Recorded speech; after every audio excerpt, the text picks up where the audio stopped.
Steve, thank you very much for having this time. Thank you for opening your house. It's such a pleasure to me to be here. How are you? Very, very well. Yeah. We have been talking for an hour now about pop culture and the Beatles and the arts and how to have Christian understanding of reality and culture. So I think that we have a lot in common. Like I said, I met you through your Beatle books a lot of years ago when I was writing my thesis, and much later I discovered your writings on art and faith and a Christian vision of popular culture. So it was really a nice surprise to see those worlds come together. Maybe I can start with a kind of origin story. When I was a kid, I loved listening to the Beatles and Elvis and Pink Floyd and the Bee Gees. My dad used to be a DJ before converting and becoming a pastor. So I eventually inherited his albums. But like I said, I was a pastor's kid. So a lot of people around me saw it like that music was dangerous and maybe even, I don't know, demonic. So that was kind of my origin story. And it took me years to realize that it was not so simple to build or God or the devil or black and white or those kind of dualistic thinking. In popular culture, you find all the time darkness and life and the fall and redemption and misery and spiritual quest.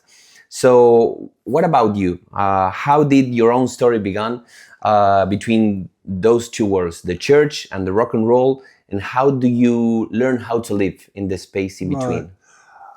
Yeah, I mean, my background was quite similar. My parents didn't come from Christian backgrounds, but have become Christians. And in my early childhood, my dad was trying to sort of come to terms with what his faith meant and how you would worship and how it would affect his life. And he would get literature from America. He would listen to American preachers on Radio Luxembourg. And he was trying to sort of find his way. And he eventually started, I think in about 1958, a small brethren-style Christian fellowship, Christian meeting. And that's what I grew up with.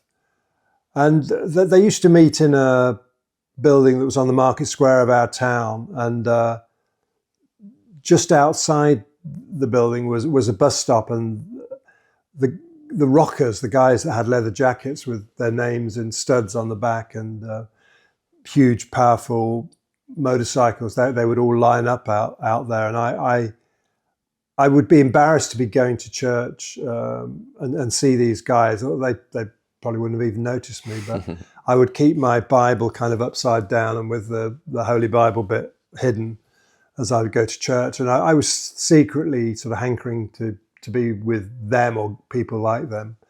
Or just beyond on the other side of the market square was the milk bar, and it had a jukebox, and that was where most people heard records at high volume for the first time. And they very much seemed like two different sort of worlds.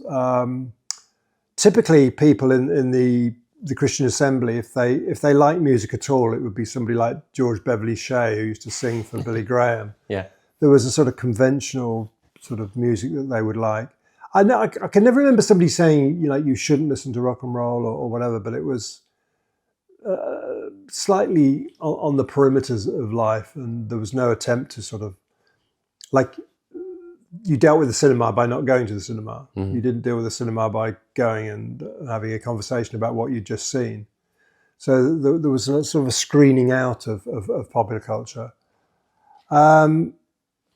And I was mostly helped, after I'd become a Christian at 19, I was mostly helped by writers like Dr. Francis Schaeffer, who ran the L'Abri community in Switzerland, and Hans Ruttmark, who was an art historian and a friend of Dr. Schaeffer's. their thinking really helped me to understand how you could appreciate the arts, how the arts could sort of ennoble you and give you fresh, good experiences. And there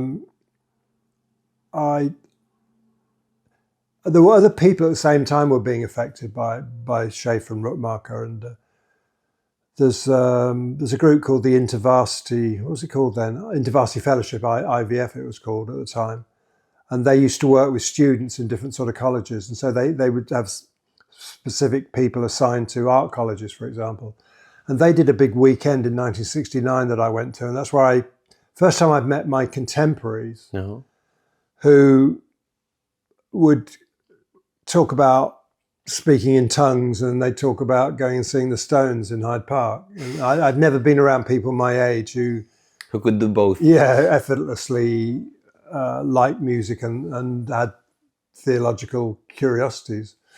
So that and I know a lot of those people today, still know them. And a couple of years later, a friend of mine, Nigel Goodwin, started a group called the Arts Centre Group in London.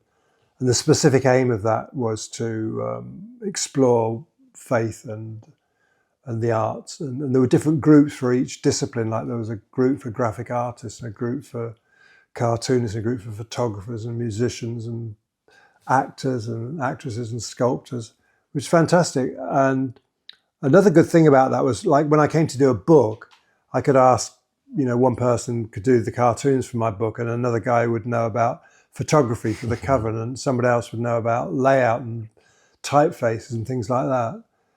So that was a really good experience. And I saw that happen in other cities around the world, Los Angeles, New York, Paris. But they've tended to be sort of short-lived movements, often based around like a particular individual, like Mako Fujimura, who's a painter. He started the group in New York. But I still think there are those people out there in these cities, in these parts of the world. And it's good when they do come together and can sort of talk things through and not feel alone. Like actors and actresses, I mean, they often would have issues like, I'm playing this character and this character commits adultery. Is that wrong, And you say, well, what's the story? What's the point of the whole story? What's the moral of the whole story? You can't just sort of pick up on one incident in the story. So different people in different disciplines had different big questions that they would want to ask. Should I take my clothes off in a film? I mean, that wasn't an issue for me because I wasn't in a film, but it would be for an actor or an actress. Yeah.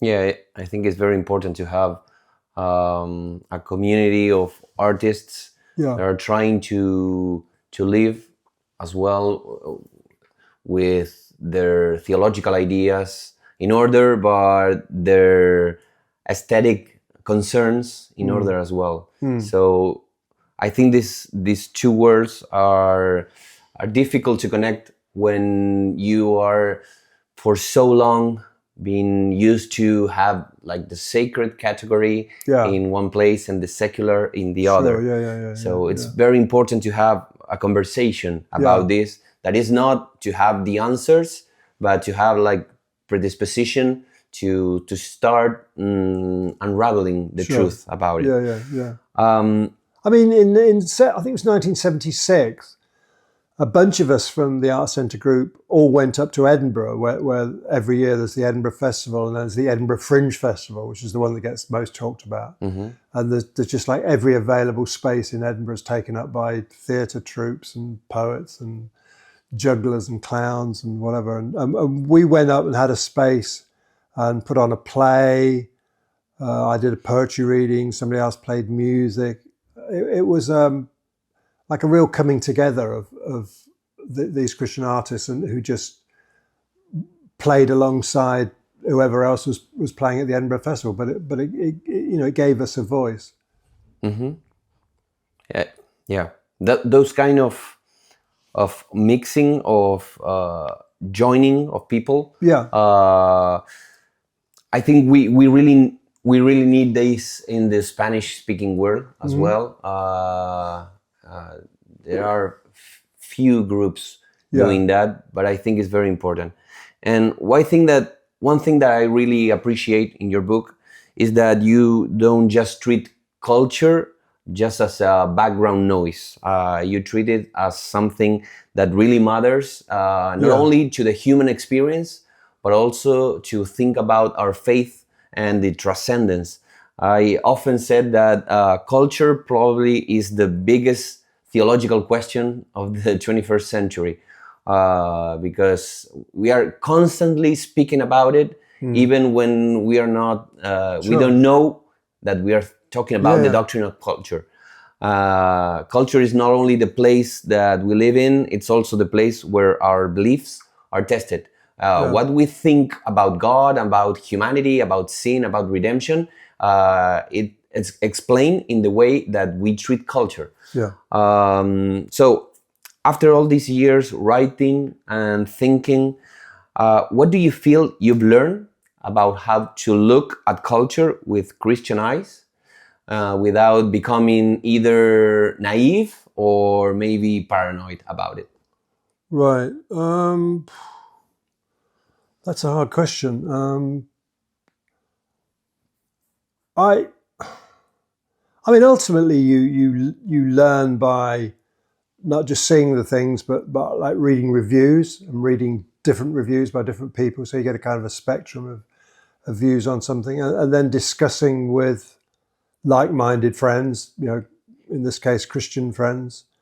And I think often dealing with culture is like it's like a sort of resistance exercise in many ways. Like you build up physical strength by pushing against something or lifting something that's hard to lift. And I think you develop your faith in your Christian thinking by exposing yourself to different ideas and challenging ideas, and really sort of wrestling with it rather than just letting it wash over you. I mean, I think that's one of the big changes I've seen is like my generation of younger Christians who wanted to be involved in the arts faced this problem of like, well, should you be doing it in the first place? Should you be going into the arts, or is it a forbidden territory? Then once you'd overcome that and you said it was okay to do it, well, it's okay to do it, but do you just use it for evangelism or some higher spiritual purpose, or can you just talk about ordinary stuff like having a hot bath or drinking a coffee, or can the ordinary stuff of life be part of the art and the culture that you build, or does it have to be something that people would recognize as religious? And then those of us that concluded, no, it doesn't have to be sort of religious in that sense. The danger is people just think, well, that's fine. I'm a Christian. I don't have to evangelize. Therefore, I can just go and do what I like. I'm in a rock band. It doesn't have to be an evangelistic rock band. It could be any old rock band. But I think that's as bad, because you're not showing the sort of fingerprint of theology or your relationship with God at all. Then, I mean, if that's happening, then you're not really doing what you should be doing. There should be some difference. I mean, we've talked a lot about the Beatles. I mean, they without sitting down and saying, here are the views that we want to communicate on this album, they nevertheless put forward a series of views by, you could tell what they believed in. Like when they sing about Dr. Robert, you know that they're in favor of recreational drugs, and so on. Eleanor Rigby, I mean, it's a great story that Paul tells, and it was he just started with the first few lines and thought, what's Eleanor Rigby doing in the church? Why is she doing that? And he kind of built the story up from that point of view. But it did kind of show his feelings about the church. No one was saved. Yeah, desperation. And the church is emptiness. associated with loneliness and lack of fulfillment. But that's just done in that unconscious way that artists do when they're dealing with material. Yeah, you put out there what you have inside. Exactly. Yeah. If you're good. Yeah. If you're not good, then you put out what's not there. Maybe you. I mean, there are certain artists like, for example, Elton John. I don't really know what he thinks from his song. I mean, he doesn't write his own lyrics. Yeah, in fact. It's not something in his songs that makes me think, oh, Elton John's that type of person. Whereas when you heard Chris Christopherson or Leonard Cohen, you really knew what was going on in their soul, you know. What have I learned? I don't think there's like one. The other helpful thing is I also write poetry and perform it. So I always saw myself as somebody who was an artist who was doing material that was to be performed in public. And I was interviewing people who were artists who were doing material that was to be performed in public, which was rock music in their case, poetry in my case. So I kind of understood what these people were doing and how they created from my own experience of getting up and you know, reading poems that I'd written in front of people. Like when you have to sort of orchestrate a set of poems. You know, you have to start with something that's probably people aren't going to retain because they think, oh, I've never seen a poet before, and so they're just kind of adjusting. And then you might put a funny poem in to put them at their ease, and then you do a bit more thoughtful poem, and you know, and you go down, and then you go back up, and all this sort of thing. And I could relate to musicians who would also talk about building their sets. Yeah. I remember I interviewed Bruce Springsteen in Copenhagen, I think it was. No, Stockholm. And I went in the dressing room, and he's sitting there with a file with pages inside sort of plastic envelopes, you know. And I said, well, what are you doing? And he said, well, I'm working out my set for tonight. And I thought, well, I thought you'd know what you're going to play. And he said, well, no, I've got all my past sets, and I can remember how the audiences reacted. And he said also every stadium, every auditorium is different. It's going to resonate in a different way, and so I have to bear that in mind.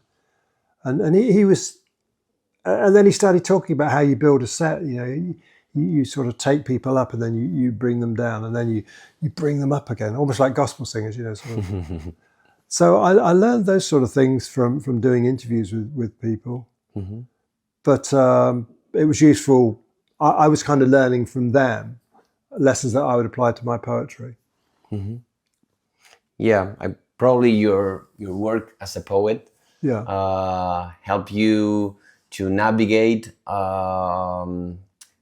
being an artist yourself. Yeah, navigating in this world of art, and I think it's difficult when you don't have the sensitivity, the artistic sensitivity. Maybe it's like speaking another language. Right. It's something strange to you. Yeah. But when you are an artist and you are a Christian, if you really are both things, you can just put one thing under the other and disappearing. Right. You need to fully express and integrate both things. I mean, there've been times when I've obviously been able to share my poetry book with people I've interviewed. You know, I've given them a copy, and not long ago I was listening to an interview I'd done with Leonard Cohen in, I think, 1974. I was asking him a question, and he said to me, well, it's like in your poem, that one about the tongue. And I was taken aback a bit because I couldn't remember the exact words of the poem, but he was right. You know, he was making a point, and he was picking up on my poem. Because my first book of poetry was called Tonight We Will Fake Love, was published by a company called Charisma Books, and that was run by a record company boss, Tony Stratton Smith, and on their Charisma record label, they did Monty Python and Van de Graaff Generator as a sort of progressive group. And one of his partners in this Charisma Books venture was Leonard Cohen. And I read an item in Melody Maker that said that Tony Stratton Smith had collaborated with Leonard Cohen, and they were going to form this publishing company because they thought there were poets and novelists out there who were the equivalent of the Beatles and Neil Young or Bob Dylan. And when I read that, that's exactly the way I was thinking, And I sent my poems in, and I had a call from Tony Stratton Smith, and he said, as you can imagine, having that news story in Melody Maker has meant we've had loads of people send in manuscripts, and I can't publish everything I get sent. And I said, fair enough, I know what you're talking about. And he said, but yours is one that we want to publish.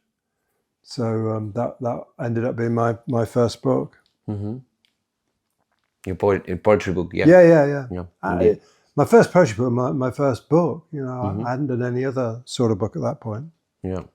Well, I'm currently reading, after reading a lot of other of your books, I'm reading this one, Hungry for Heaven. This one, in which you explore rock as a space of longing for transcendence. And you've written a lot of this classic rock generation. You spoke about the Beatles and Springsteen, and you wrote about U2 and Johnny Cash and so on. Today, the world is completely different in the musical scene. You see the streamings and the algorithm and the urban music dominate the music scene. A lot of people are wondering what will happen with rock and roll in this world of music. When you see today a musical landscape, how do you read it as a Christian? What kind of gospel or redemption narrative you find that today's music is offering to people? To be honest, I don't really listen. I do listen to some contemporary music, but it kind of washes over me rather. I remember interviewing Sting once, and he said, "I don't know who makes the records that get played on Radio 1, BBC Radio 1, but they're not made by people. They're not making records for people like me. They're not made by." And I often feel that. I mean, they're not. If I listen to Leonard Cohen, you're seeing somebody, his career going from being like a young ladies' man to an older, reflective, religious, spiritual guru person. Yeah, over a period of 50, 60 years. Same thing with Bob Dylan. Same thing, I guess, with Paul McCartney in many ways. And from the perspective, when they're like 80 or something, you don't expect them to be writing as if they were 21. It'd be rather absurd if they were writing as if they were 21 or 17 or something. And I think it's true. Springsteen said something about it's the music you hear that you fall in love with when you're 15 really sort of stays with you for the rest of your life. That probably becomes the sort of benchmark that you judge everything else by.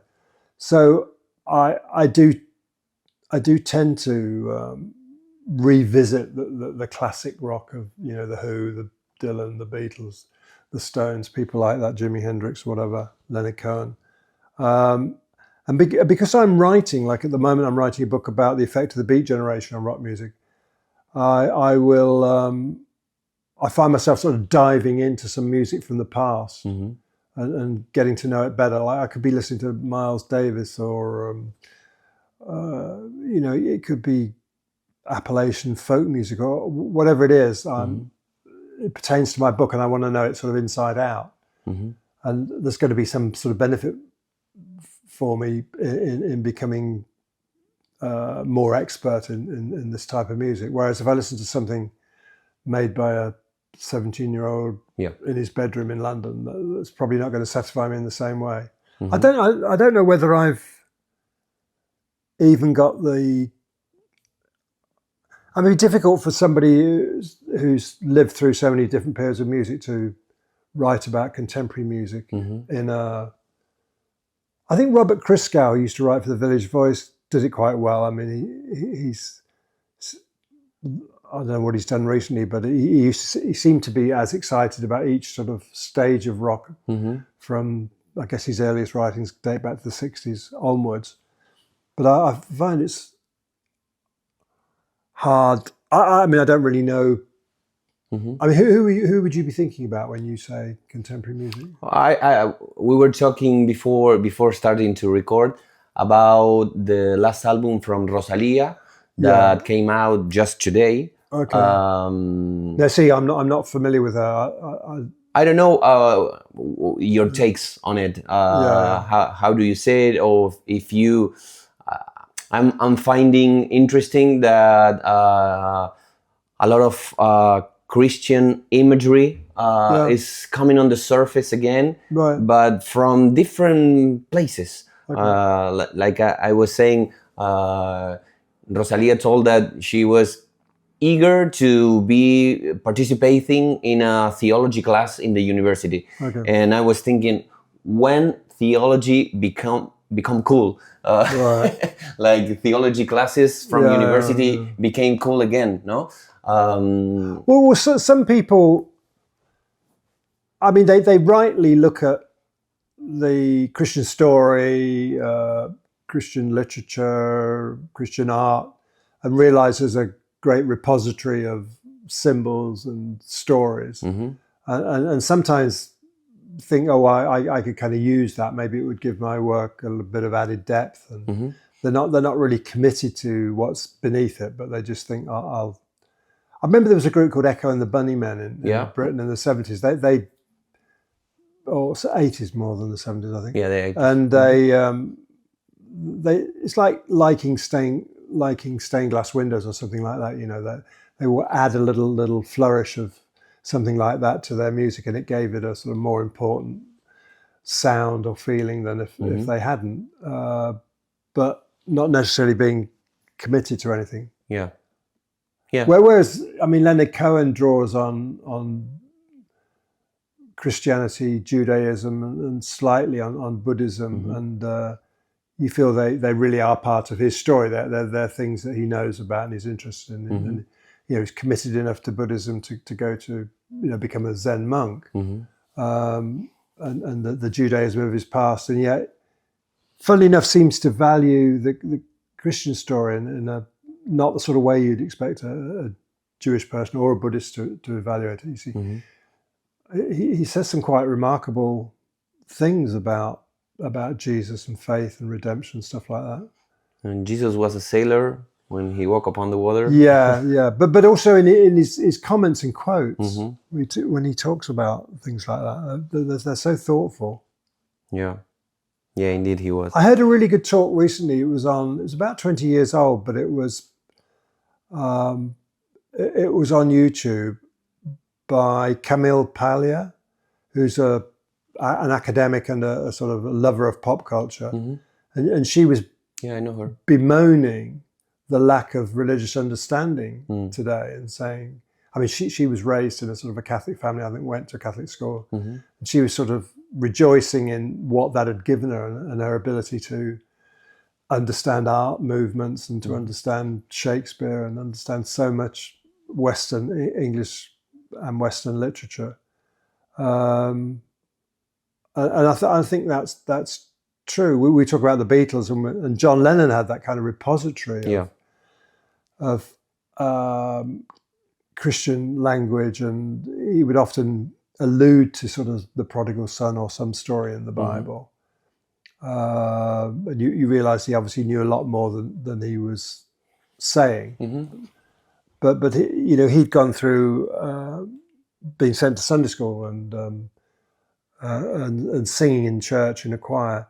Whereas I don't think Paul McCartney had that kind of. No, I mean, I read somewhere where he said he would go to different churches, like if his friends were going to a Methodist church, he might just sort of go along, but not to the sort of depth. But even him, singing.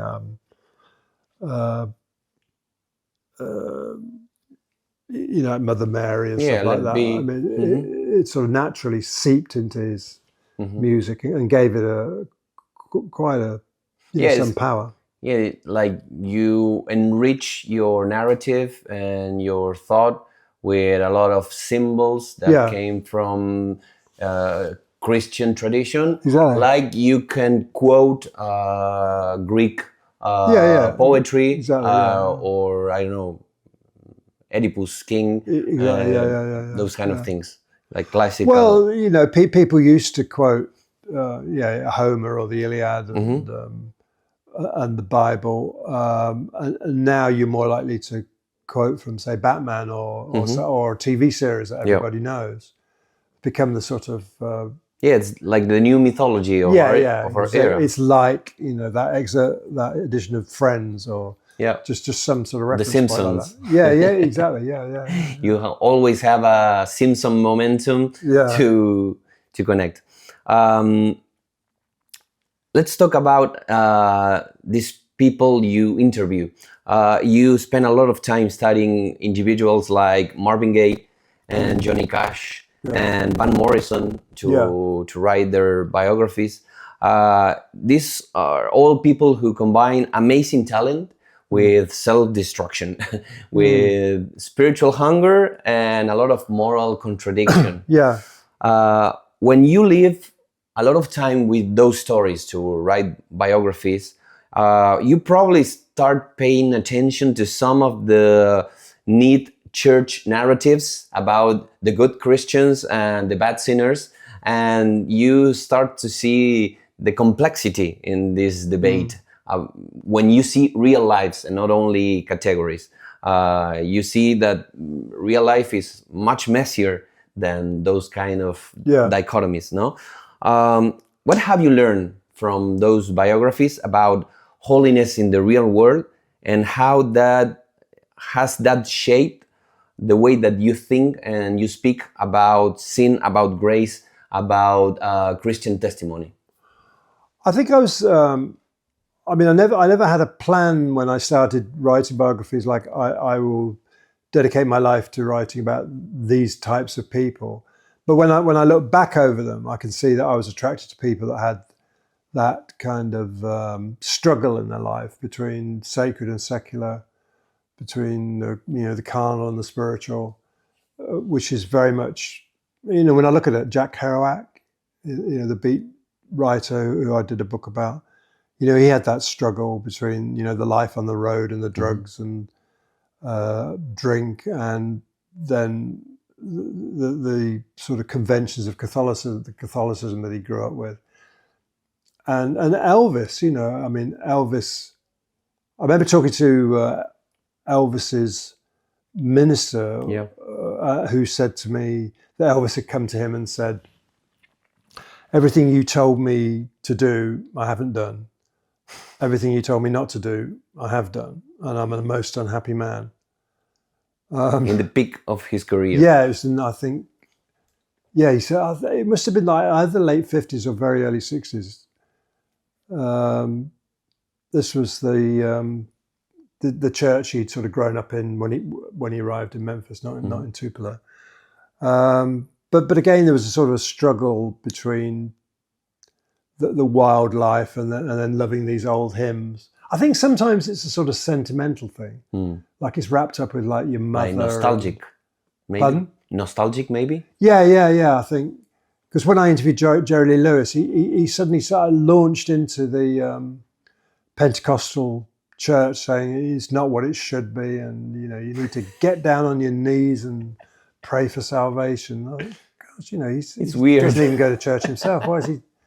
But there's a sort of nostalgia for some stable life that once existed, like when they were growing up. Yeah, I can sometimes feel it myself. You sometimes think you remember those cozy days when you were in church and somebody's playing the organ or a piano and everything's kind of right, and there's no the snake has yet to come into the Garden of Eden. It feels a bit like that. But and Marvin Gaye was torn between, I guess, a sort of a gospel career or something like his father, his father being a preacher. So I think his father kind of looked down on him because he had gone into the secular music business, and yet envied him because far more people listened to what Marvin had to say than listened to what the father had to say. And I remember when I was doing research for that, I think I was at the church where he'd grown up, or the father had grown up in Kentucky, and there was a guy there who said to me, like, "What should I do? My father says I shouldn't get into this music, because if you're not singing about God, then who are you singing about?" And the implication was you're somehow sort of singing about the devil or giving the devil the glory. There are quite a few people sort of trapped in that position. I remember interviewing Roy Orbison, who said that when he grew up in Wink in Texas, the only places to play in a band, like a country style band, would be in bars or clubs or whatever, and where you might have people dancing. And his denomination was very much against dancing and music and alcohol, so that would limit where you could play. So you were forced to make this decision, like either you're going to... You may be the devil or it might be the Lord. Yeah. Well, you either stay in the church and play church music and church songs, or you leave all that behind and you go into the secular world playing at dances. So that some of these people just thought, okay, well, I'll go into the dance halls, and they virtually turned their back on the church. It seemed like a false dichotomy they'd presented with, you know. Maybe I think that the work that you have done for so many years, and the work I and a lot of people are trying to do, trying not to see as a dichotomy, could help a lot of artists not to feel that is my way or the highway. Staying in the church singing 4-chord songs, or going and praise the devil in in the world. In order not to be a dichotomy, there need to be a lot of reflection, theological reflection, trying to understand the subtle bridges and communications that go back and forth from religion to culture to daily life to theology to Bible. It's not easy to build those bridges, but I think it's very important. Yeah, I mean, it's not easy. I mean, when you have your own children, you think, you know, do you want them going off to bars and I mean, you realise there are temptations out there. There's a great likelihood of compromise, but I think there was a sort of thinking that if you sang about God, that was somehow Christian. But if you sang about love or all the stuff that's the very essence of our lives, you know, food and travel, and if you were to sing about any of those things, that would be somehow wrong. But it's not singing about the things that's wrong. It's how you sing about the things, isn't it? I mean, you can sing about adultery, which would not be good if you glamorized it. But to sing about love would not be wrong, and it's a large part of most people's lives. And just the if you don't sing about the ordinary things of life, or if I don't write about them in my poetry, then there's no bridge for people to cross, because I think he's unearthly, you know? Like he's not, his feet don't touch the ground. You know? Which is what goes back to what you were saying about the incarnation, that Jesus got presumably got mud on his feet, you know, when he walked around, or cut his toe or whatever. He was in the world, but not of the world in that sense. We are followers of Jesus, who became fully human, but we don't want to become fully human. Right. We are more like the less human possible in order to become more spiritual. But that's a kind of dichotomy that it doesn't respect neither the human experience, but neither the faith that we have. So it's important to build better bridges about it. And the next question I have, it has to do precisely with that and what we usually call the Christian art. I don't like that category that much. Right. Very often the label Christian art describes a kind of subculture. You have books and music and mostly terrible movies that are mostly for believers, with really little artistic risk. And it looks like the church is happy as long as the message is clear, and not giving a lot of importance if the art of it is not very good. this is looking for an advice from you, from all your years thinking about this. What would you say to Christians who are also artists and they are trying to find their way, trying to find their voice, their calling, their vocation in the middle of all these struggles? Right. Well,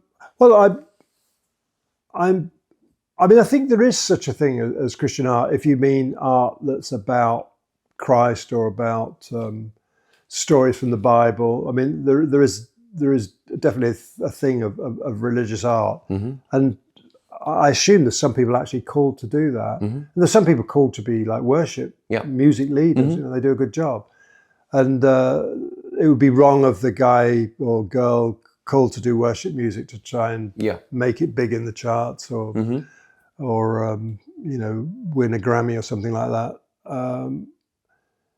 So it's really sort of initially knowing your calling. What are you called to? Or you can do both. I mean, I would not be adverse to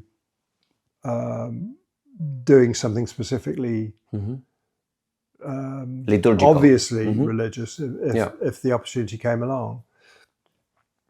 But I think it's interesting for people if they see you've done something sort of very specifically Christian, or a poem, for example, that's in amongst a lot of other poems that they can relate to. So I think, well, if I can identify with this person here and here and here, how come I'm having difficulty identifying with that? But if there was a book of 50 poems that were all about biblical characters, you'd have less chance of reaching those people because they probably can connect with it. Yeah. I mean, I was listening to some lectures on Buddhism recently, and I realized how people must feel when they hear lectures on Christianity. Like you feel sort of excluded because there are sort of like inner jokes and references and pronunciations of language and of words and names, and you feel as though you're on the outside looking in. But I think it's important to know what you're sort of called to do, and that's key. I'm all for encouraging people that are dedicated to sort of uncovering the Christian worldview in all its complexity. Unfortunately, I mean, Christian worldview, when I first heard that phrase, probably in the late 60s, seemed like something new.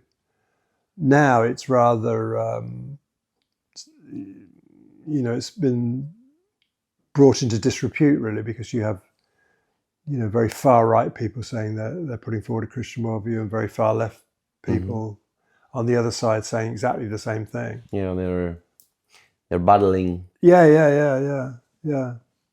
Whereas when I first heard the phrase, like the difference between Christian gospel, like the nub of the gospel, and Christian worldview, like I specifically remember thinking of it when I was writing about like tower blocks, because I always thought they were so depersonalizing people, you know, like, and I thought, yeah, but why would I be writing about it as a Christian? You think, well, that's exactly like dehumanization is an important issue to Christians. So tower blocks that, you know, one upon another that reduces people because, you know, you've got a reduced view and you don't have garden space. They're almost unhuman or anti-human places to exist. That's something worth writing about as a Christian. Yeah, I take this idea about the importance to be aware of your calling and your vocation. Yeah. In order to navigate those words. Well, yeah. When I was younger, I think a couple of big issues that predominated in the arts were dehumanization and alienation. And you know, when you step back and thought, have Christians got anything to say about that? Well, of course you do, you know, because the whole Garden of Eden story is about alienation, and the you know, the fight to redeem people is about rehumanizing people rather than dehumanizing people. So, I mean, the big issues today would be very different, I guess. Yeah, probably. In a way, very different. In a way, mostly the same. It's like every era era, and every time changes the masks Yeah. and the questions. But if you hear with attention, there are a lot of roots that connects all those different masks, and that can connect to the biblical narrative as well, and to the theological perspective of the kingdom of God.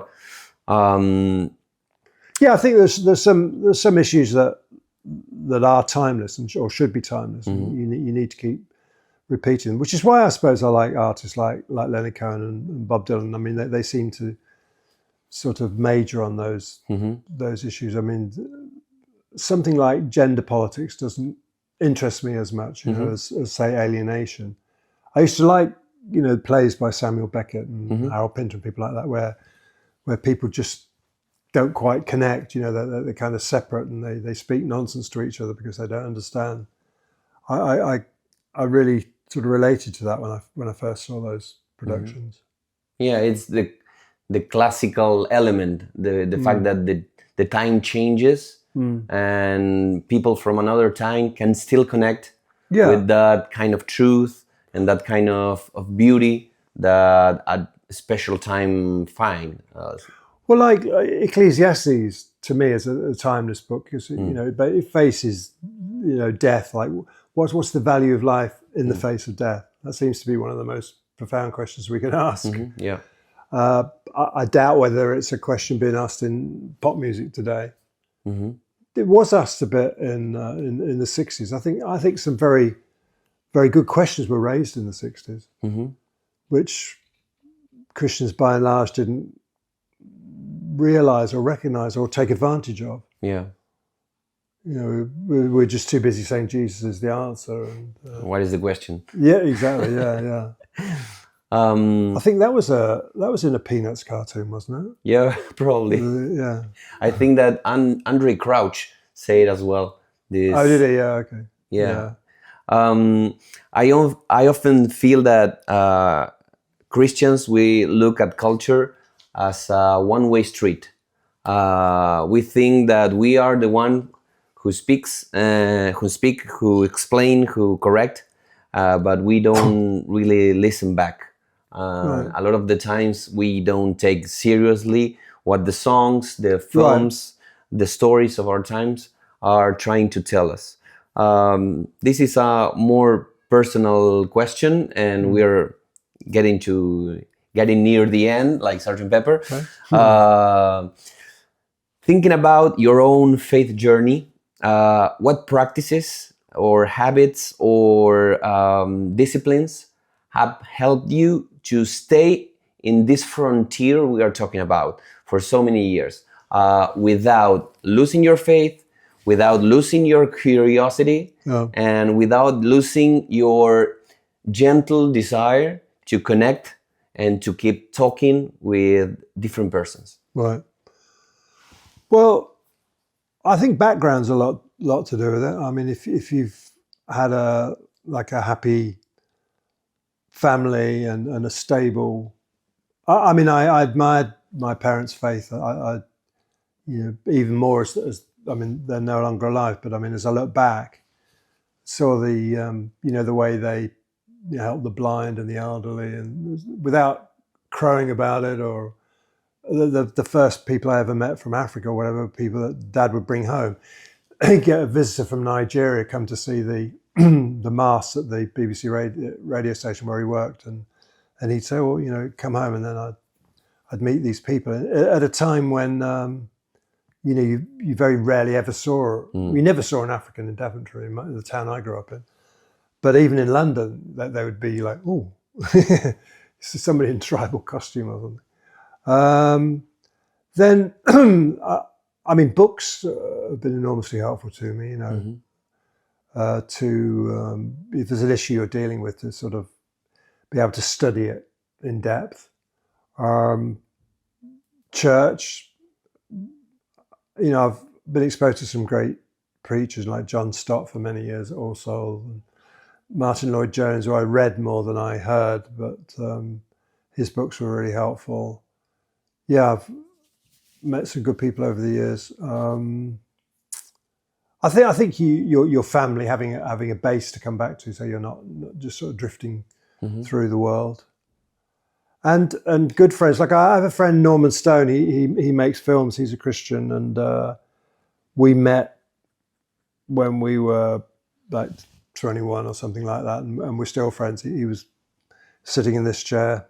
No, sitting where you are, just a couple of weeks ago, and I can always relate to Norman because I know what he did a film about C.S. Lewis. He did the first Shadowlands, which was about C.S. Lewis. He did the TV version of it. And he's done some other films about C.S. Lewis. And I can relate to his, we understand each other because we have the same aspirations and hit a lot of the same problems as well. Yeah. And I read the Bible every day. I normally try to set myself new challenges to keep it fresh, because you can do these sort of like the Bible in 1 year, but that works 1 year. But to keep doing it every year, I think it's good to switch and set yourself new challenges. And when I pray, I try to list every day, like on a Monday, I pray for the Prime Minister and the government in America and the Army, Navy, Air Force, the hospitals.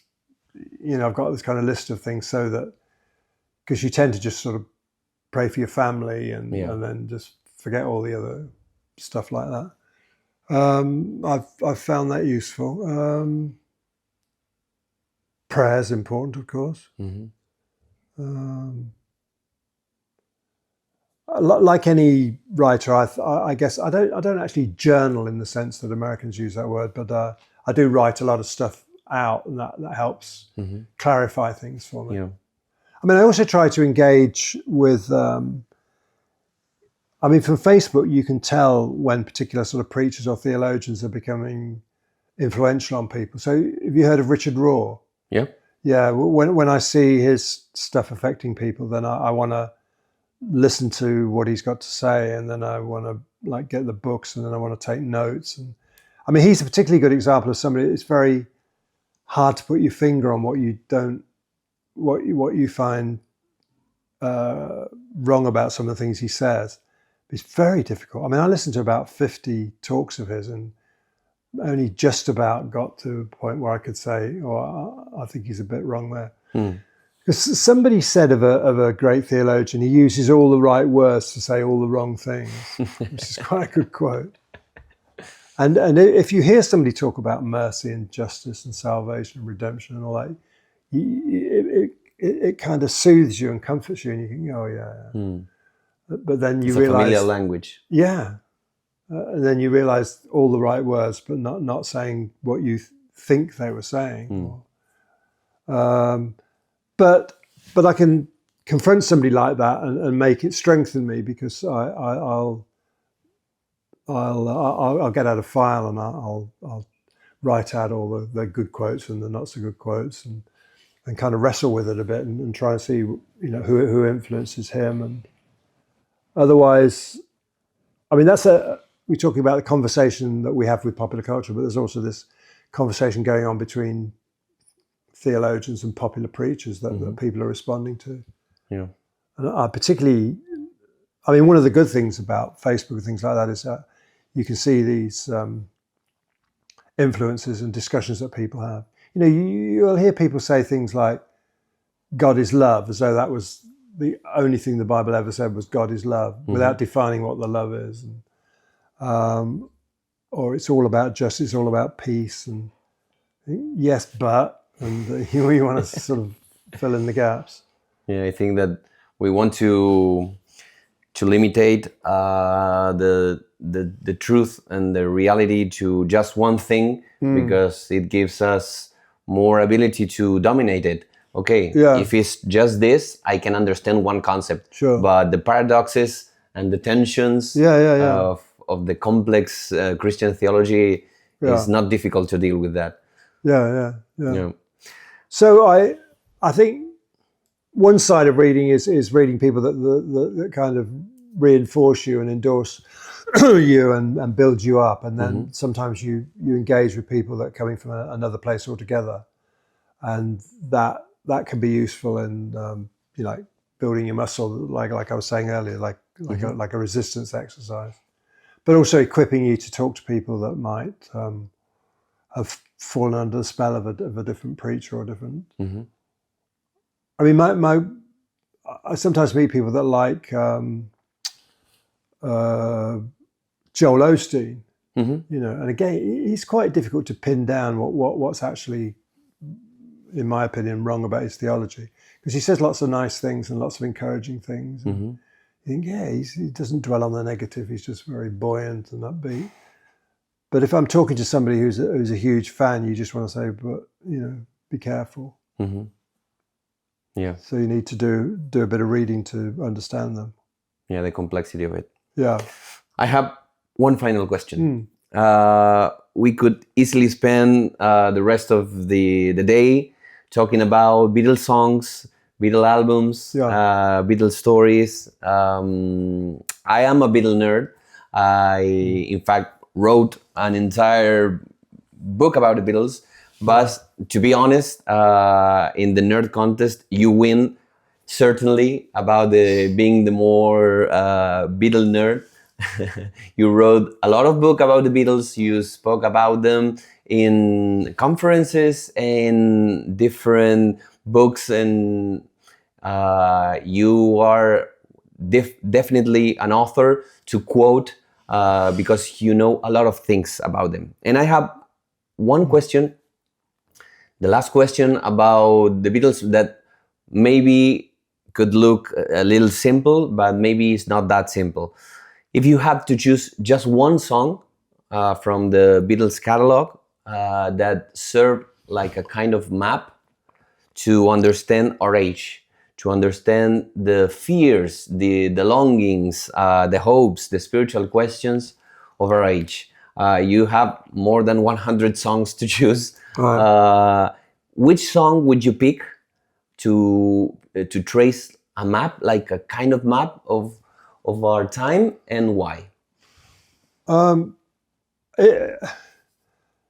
If I was wanting to be controversial, I could say like two key songs of the Beatles. I Want to Hold Your Hand, because I wrote a poem and I called it I Want to Hold Your Hand, and it's about the the need we have to hold people's hands, from childhood through to old age. And I let a friend of mine use it for some purpose. I was in a book that he was doing, that's right. And I got all these nice letters from people saying, I remember when my husband was dying, I remember him reaching out and holding my hand. So, I mean, I admit that they wrote it as a sort of coy love song where to hold a girl's hand was like the highest aspiration you'd have. But there is something profound about hand holding. I mean, when my grandchildren were born over the last couple of years, I love that thing that they're sitting on your lap and you just take their hand and it just fits right in the palm of your hand. And just take a picture of it. There's something. I mean, the hand on the shoulder is one thing, a hug, but holding the hand, I think, is really a significant thing. Once Paul said, like, the greatest bit of poetry that they'd ever written was "Love Me Do." So it's along those lines. Then the other song is "Why Don't We Do It in the Road." In some senses, that song's about like, hey man, we're all liberated. Like, why don't we just do it here? Who cares? But in another sense, it's one of the biggest metaphysical questions you could ask. Like, why don't we do it in the road? Why don't we just? No one will be watching us. Exactly. He was inspired by seeing these monkeys around the place in Rishikesh. Yeah. And I've seen the monkeys in Rishikesh. They're everywhere, and they're trying to grab hold of things in your hand. But he watched a couple of them mating and thought, why don't we do it in the road? Well, because the reason we don't do it in the road is because of our innate sense of dignity and all those things, the reasons why we wear clothes, and acknowledgement that people might not if we were naked, they might not treat us in the way we deserve to be treated. I'm sure he didn't write it thinking he was making a philosophical statement, but I like to think that it's there.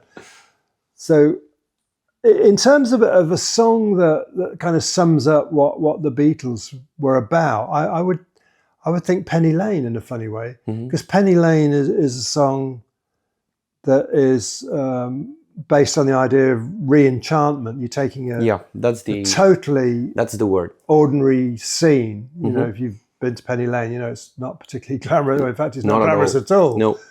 Yet Paul makes it magical, and there's an indication in the song that it's raining. You know, somebody's wearing a mac. Yeah. Yet also it's blue suburban skies. They don't sort of fit together. It doesn't fit it's together. Enchanted world. And I think through maybe through the hysteria of Beatlemania, through drugs, through different diets, through meditation, they were trying to sort of reach this new state of consciousness. And Penny Lane's not telling people how to have a new state of consciousness, but it's looking at the world with a new state of consciousness. You know, Paul was able to look at a pretty ordinary suburban scene in a pretty ordinary northern city, and see something of magic and glamour. Probably like we all look at our childhoods in that way, as magical, because we forget all the not so good pieces of our life and just remember the good things. Yeah, that's why I like a lot Strawberry Fields and Penny Lane, because I think that those two songs that start the magical 67 year, they it's like this word that you use, the re-enchantment. There is a profound movement, I think, like a displacement in Western society after a lot of years that secular thinkers and religion sociologists were speaking about the disenchantment of the world. This Durkheim or Weber theory, Weber, I think, about the disenchantment of the world. There needs to be a re-enchantment. And in fact, I think that this is a key idea to understand this world. Even if people are like torn apart between the Mac in the pouring rain and the blue suburban skies, this tension between the dark and the light, I think is very present in our society, and I think it's an important key to understand the longings and the fears. So it's a bit like magical realism in Spanish literature, you know, where indeed. Ordinary things suddenly become extraordinary. And I'm sure he'd not read any magical realism, but that seems to be the effect that was created by the song. Plus, you know, George Martin's immense wealth of experience of working with dance bands and military bands and comedy and choirs, and it's just amazing guy to have. If they hadn't met him, I don't know what they would have become. They wouldn't have become the Beatles as we know them.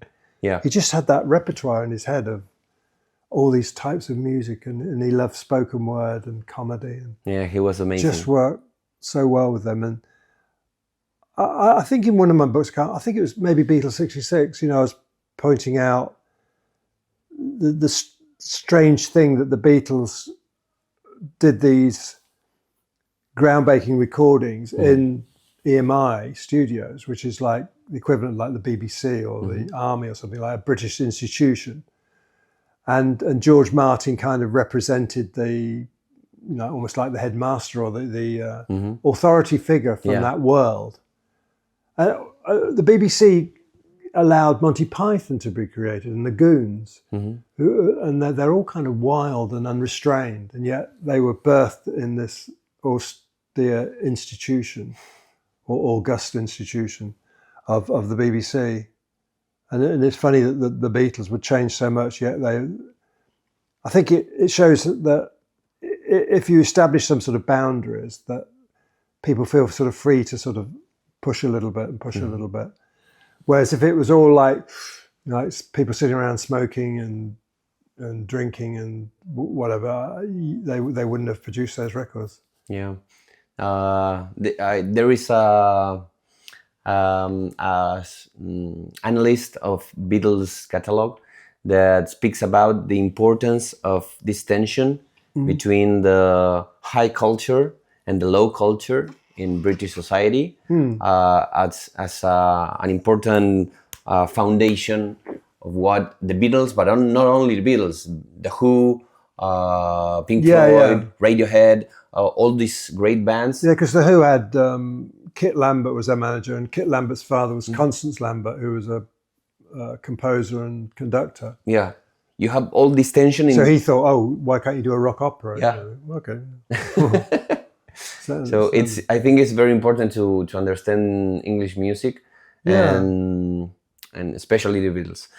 Well, you've got, like, on the one hand, they used to call it sort of end of the pier entertainment. You had these piers that jutted out into the sea, and at the end of it, you'd normally have a ballroom or something. And then you'd have comedy and like vaudeville, as the Americans would call it.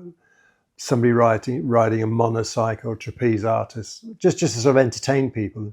And you get a bit of that with the Beatles, or like Sgt. Pepper. It's like, we're here to entertain you in that old-fashioned sense of the word. But then there's aspirations to the avant-garde and a bit of classical music and all that sort of thing. Yeah.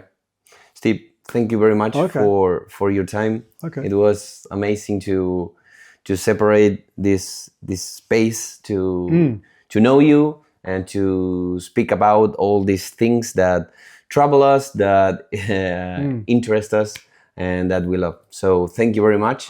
And I hope that everyone who's watching will go on right now and buy a lot of the beautiful books that you wrote. Thank you very much. Okay.